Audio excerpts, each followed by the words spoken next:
শুনেছি সময় নাকি সব থেকে বড় শিক্ষক, একদমই তাই। নইলে এভাবে কি আমার ট্রেন মিস হয়?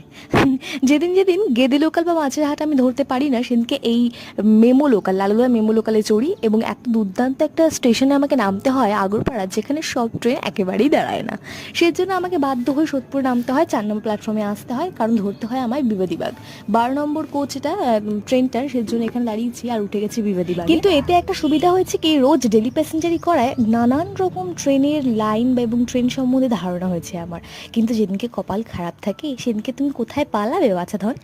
যে বাড়ি ফেরার সময় এত ক্লান্ত থাকি তখনও ট্রেন চেঞ্জ করে যেতে হয়। মানে আগরপাড়াতে কোনো কারণে যদি গেদে বা কল্যাণী মিস হয়ে যায়, পরে নৈহাটিতে করে আসতে হয়, এবং নৈহাটিতে করে আসতে হলে আবার 3 নম্বর প্ল্যাটফর্মে আসতে হবে, এবং সেখান থেকে এসে পরে ট্রেনের জন্য অপেক্ষা, এবং তারপরে আবার ট্রেনে করে ওঠো এবং ঝিমোতে ঝিমোতে বাড়িতে পৌঁছো। বাবারে বাবা, তারা প্রত্যেকে কমেন্ট করো যাদের প্রতিদিন এভাবেই স্ট্রাগল করে যেতে হয়।